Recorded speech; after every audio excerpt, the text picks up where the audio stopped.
प्रिय विद्यार्थियों, आज हम MSW पाठ्यक्रम के अंतर्गत MSW 05 प्रश्न पत्र भारतीय सामाजिक समस्याएं से संबंधित अवधारणाओं को जानने और समझने का प्रयत्न करेंगे।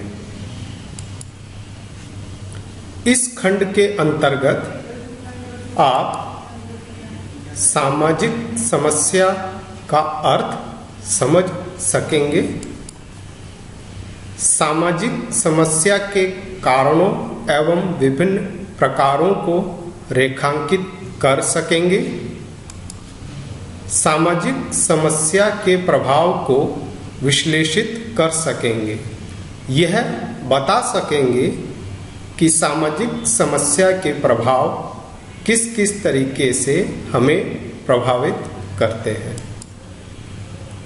सामाजिक समस्या, यह शब्द हमारे आम जीवन में प्रचलित शब्द है। मनुष्य एक सामाजिक प्राणी है। व्यक्ति और समाज का रिश्ता अटूट है। दोनों परस्पर आश्रित हैं। जहाँ समाज होगा वहाँ सामाजिक समस्याएं भी होगी। अतः सामाजिक समस्याओं का संबंध विद्यमान गत्यात्मक एवं परिवर्तन विषय से संबद्ध रहा है, उससे जुड़ा हुआ रहा है। जो समाज जितना अधिक गतिशील और परिवर्तनशील होगा, उसके सामने उतनी ही अधिक सामाजिक समस्याएं आएगी। इस गत्यात्मकता या गतिशीलता और परिवर्तनशीलता का सामना हर समाज को करना पड़ता है। सामाजिक समस्या का अध्ययन इसलिए आवश्यक है कि समाज का ताना बाना बहुत जटिल होता है। समाज की किसी भी एक इकाई में होने वाले परिवर्तन का प्रभाव उसकी अन्य इकाइयों पर भी पड़ता है। अतः यह प्रभाव किस तरीके का होगा, इसके क्या प्रभाव होंगे, यह उस समाज की प्रकृति पर निर्भर करता है। विभिन्न समयों में सामाजिक परिवर्तन की गति अलग अलग रही है। विभिन्न समाजों में सामाजिक समस्याओं की प्रकृति और स्वरूप भी अलग अलग रहे हैं। वर्तमान समय में सामाजिक परिवर्तन बहुत तेजी से हो रहा है। अतः बदलते हुए और मूलतः तकनीकी परिवर्तनों के कारण आधुनिक समाज के स्वरूप ने सामाजिक समस्याओं में बेतहाशा वृद्धि की है। हम भारत में भी देख सकते हैं कि विभिन्न प्रकार की सामाजिक समस्याएं हमारे सामने मौजूद हैं। सामाजिक समस्या का अध्ययन समाज कार्य के अंतर्गत हम क्यों करते हैं? इसका जवाब यह है कि एक सामाजिक कार्यकर्ता को सामाजिक समस्या को देखने की दृष्टि प्राप्त होनी चाहिए। सामाजिक समस्या कैसे उत्पन्न होती है, उसका सामना कैसे किया जाए, उसके समाधान के प्रयास कैसे किया जाए, इन सारे कौशलों से, इन सारी विभिन्न तकनीकों से एक सामाजिक कार्यकर्ता को लैस होना चाहिए। यह कौशल, यह तकनीक उसे सीखनी चाहिए। अब हम लोग देखेंगे कि सामाजिक समस्या का या सामाजिक समस्या की अवधारणा का अर्थ क्या है। सामान्यतः सामाजिक समस्या शब्द उस विषय के लिए प्रयुक्त किया जाता है जिसे सामाजिक आचार शास्त्र और समाज अपने प्रतिकूल समझता है। सामाजिक आचार शास्त्र का मतलब सामूहिक संबंधों में एक दूसरे के प्रति किए जाने वाला व्यवहार और एक दूसरे के प्रति किए जाने वाले व्यवहार से सार्वजनिक कल्याण को लाभ पहुंचता है या हानि पहुंचती है। क्या उस व्यवहार से सार्वजनिक व्यवस्था बनी रहती है या उस पर प्रतिकूल प्रभाव होता है, उस अवस्था को बताने के लिए सामाजिक समस्या शब्द का प्रयोग किया जाता है। अतः सामाजिक समस्याओं को उन सामाजिक दशाओं के रूप में परिभाषित किया जा सकता है जो सामाजिक कल्याण के लिए खतरे के रूप में होती है, जिसके प्रति समाज के सभी लोग जागरूक होते हैं और जिसके निराकरण के लिए सामूहिक रूप से कोई प्रयत्न या प्रयास करने की आवश्यकता होती है। सामाजिक समस्याओं को या सामाजिक समस्याएं की कुछ विशेषताएं होती है जिसके जरिए उसे अभिव्यक्त किया जा सकता है। पहला, सामाजिक समस्याएं एक आदर्श स्थिति से विचलन है। हर समाज अपने लिए आचार व्यवहार का एक मानक या आदर्श बनाता है। सामाजिक समस्या उस आदर्श स्थिति से विचलन को बताती है। सामाजिक समस्या का कोई न कोई एक आधार होता है। सामाजिक समस्याएं आपस में अंतर संबंधित होती है, एक दूसरे से जुड़ी हुई रहती है। सभी सामाजिक समस्याओं के परिणाम सामाजिक होते हैं, अर्थात यह कहा जा सकता है कि किसी भी एक सामाजिक समस्या का प्रभाव समाज के या जीवन के सभी हिस्सों पर पड़ता है। चूंकि सामाजिक समस्याएं अपने स्वरूप में सामाजिक हैं और सामूहिक हैं, अतएव उनके निराकरण के लिए भी एक सामूहिक प्रयास की आवश्यकता होती है। अब हम देखेंगे कि सामाजिक समस्या की उत्पत्ति में सहायक कारक कौन कौन से हैं। संस्थाओं में संघर्ष। कई बार समाज में विभिन्न विद्यमान संस्थाओं को लेकर के संघर्ष होता है। उनके बीच में किसी उद्देश्य की प्राप्ति, अपने लक्ष्यों की प्राप्ति, उन लक्ष्यों की प्राप्ति में प्रयुक्त किए गए साधनों को लेकर संघर्ष की स्थिति उत्पन्न होती है। प्राचीन एवं नवीन संस्थाओं में यह संघर्ष अधिक पाया जाता है। प्राचीन संस्थाएं यथावत स्वरूप को बनाए रखने पर जोर देती हैं, जबकि नवीन संस्थाएं सामाजिक गतिशीलता पर अधिक बल देती हैं। सामाजिक गतिशीलता यह पहले कारण से जुड़ा हुआ है। गतिशीलता के कारण व्यक्ति नवीन परिस्थितियों, मूल्यों आदि से काफी संघर्ष करता है।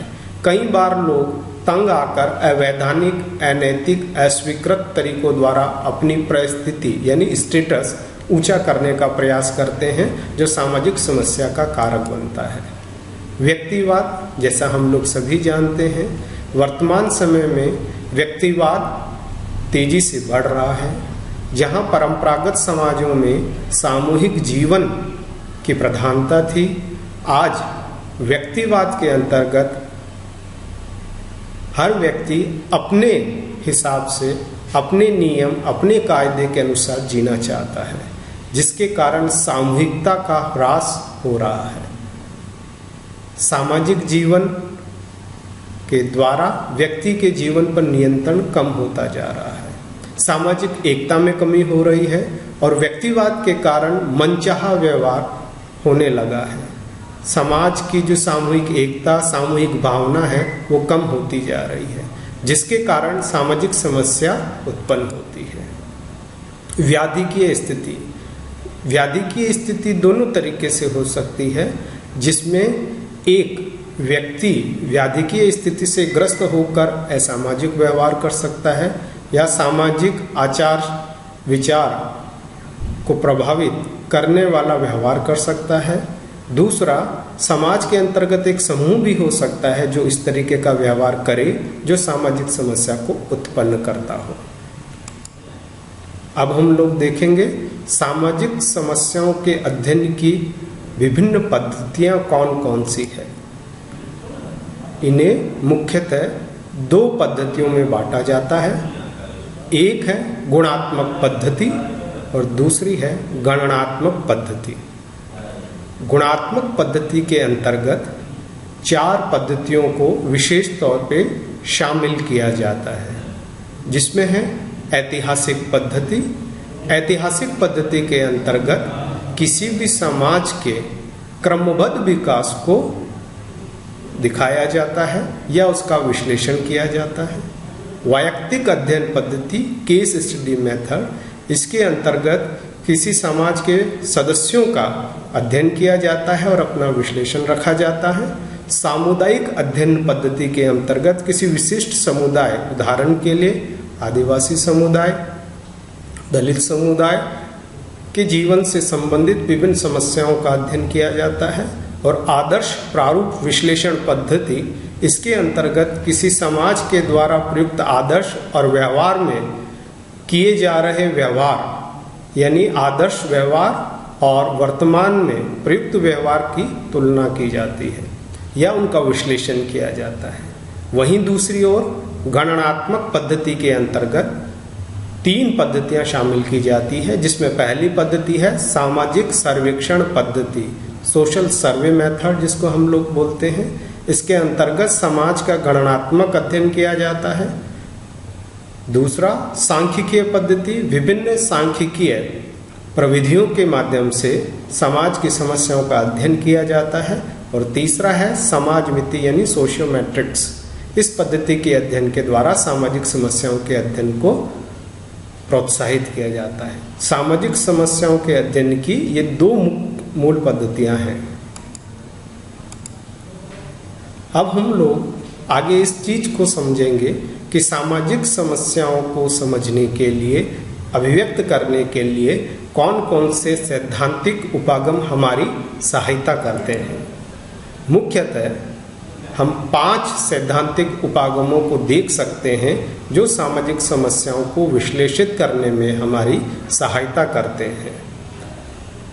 इसमें पहला है सामाजिक विघटन उपागम, दूसरा है सांस्कृतिक विलंबना उपागम, तीसरा है मूल्य संघर्ष उपागम, चौथा है वैयक्तिक विचलन उपागम, 5वां है मानक शून्यता यानी एनोमी उपागम। अब हम इनमें से हर एक की अलग अलग व्याख्या करेंगे। सामाजिक विघटन उपागम यह वह स्थिति है जिसमें समूह के उद्देश्यों के बारे में मतभेद, सर्वसम्मति का अभाव समाज के सदस्यों के बीच में होता है, संस्थाओं के एकीकरण का अभाव पाया जाता है और सामाजिक नियंत्रण के अपर्याप्त साधन होते हैं। उदाहरण के लिए औद्योगिकरण, शिक्षा के प्रसार और स्त्रियों के वैतनिक कार्य करने से पति पत्नी, माता पिता और संतानों के बीच संबंध प्रभावित होते हैं। समाज का ढांचा इसमें बिगड़ने लगता है। इस तरीके के उपागम के माध्यम से सामाजिक समस्याओं को विश्लेषित किया जा सकता है। सांस्कृतिक विलंबना उपागम यह एक ऐसी स्थिति होती है जिसमें विद्यमान किसी एक संस्कृति के कुछ भागों में बड़ी तेजी से परिवर्तन होते हैं और दूसरे भाग में बहुत धीमी गति से। फलस्वरूप संस्कृति का जो संतुलन होता है वह भंग हो जाता है। उदाहरणार्थ भारत के संदर्भ में भी हम लोग देख सकते हैं जहां एक ही समय में अलग अलग युग के समाज मौजूद हैं।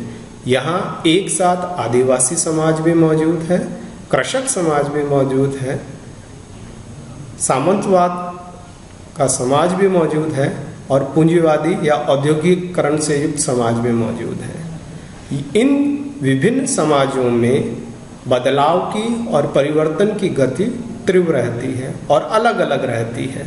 इसी कारण समाज में सामाजिक समस्याओं का प्रादुर्भाव होता है और जो समाज तेजी से प्रौद्योगिकीय परिवर्तनों के कारण बदल रहे हैं उनमें विभिन्न और अलग प्रकार की समस्याएं मौजूद होती है और जो प्रौद्योगिकीय परिवर्तनों के प्रभाव से दूर के समाज हैं जैसे कृषक समाजों में वहाँ अलग तरीके की सामाजिक समस्याएं उत्पन्न होती हैं। मूल्य संघर्ष उपागम, इस उपागम के अंतर्गत हम ये मानते हैं कि विद्यमान समूहों में विभिन्न मूल्य व्यवस्थाएं होती हैं। जब 2 या 2 से अधिक समूहों में मूल्यों में असंगति होती है तो उसे मूल्य संघर्ष कहा जाता है। यह संघर्ष की स्थिति कुछ समय के लिए भी हो सकती है और स्थायी भी हो सकती है। इसका उदाहरण हम लोग देख सकते हैं कि मिल मालिकों और श्रमिकों के बीच मूल्यों के संघर्ष के कारण औद्योगिक अशांति, हड़ताल, तालाबंदी होते हैं। जमीन के मालिकों और भूमिहीन किसानों के मूल्यों में संघर्ष के कारण कृषि क्षेत्र में अशांति रहती है और आंदोलन होते रहते हैं। इसके विभिन्न उदाहरण हम लोग अपने दैनिक जीवन में भी देख सकते हैं। वैयक्तिक विचलन उपागम। इस उपागम के अंतर्गत उन व्यक्तियों की प्रेरणाओं और व्यवहार का अध्ययन किया जाता है जो समस्याओं को उत्पन्न करने में महत्वपूर्ण भूमिका निभाते हैं। ये लोग विचलित व्यक्ति कहलाते हैं जिनका व्यवहार सामाजिक समस्याओं की उत्पत्ति में योगदान देता है। उदाहरण के लिए ऐसे लोग जो अपने व्यवहार के कारण समाज में समस्या उत्पन्न करते हैं वैयक्तिक विचलन उपागम के माध्यम से विश्लेषित किए जाते हैं। वर्तमान समय में जिस तनाव के दौर से हम लोग गुजर रहे हैं, अगर हमारी सामाजिक और सांस्कृतिक संस्कारों में यह बात नहीं है कि उस तनाव को झेल सके, तो व्यक्ति ऐसा व्यवहार करने लगता है जो समाज को हानि पहुंचाता है। जैसे उदाहरण के लिए आपने अमेरिका के समाज को देख सकते हैं, जहां बड़े पैमाने पर स्कूलों में, कॉलेजों में गोलीबारी की घटनाएं होती हैं। इसे वैयक्तिक विचलन उपागम का एक उदाहरण माना जा सकता है।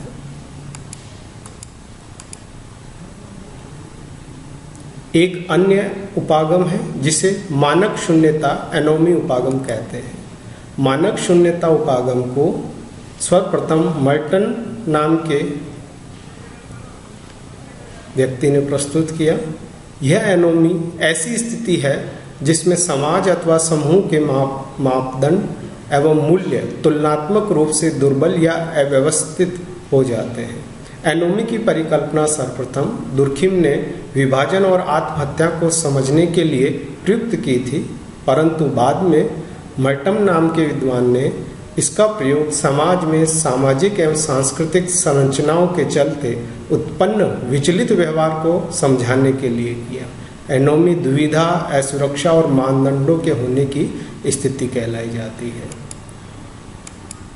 तो इस खंड के अंतर्गत हम लोगों ने इस दृष्टिकोण को समझने का प्रयास किया कि सामाजिक समस्या का क्या अर्थ है, उसको समझने के विभिन्न उपागम कौन कौन से हैं, उसकी पद्धतियाँ कौन सी है। अब अगले वाले खंड में हम सामाजिक समस्याओं के कारणों और प्रभावों को समझने का या जानने का प्रयास करेंगे। धन्यवाद।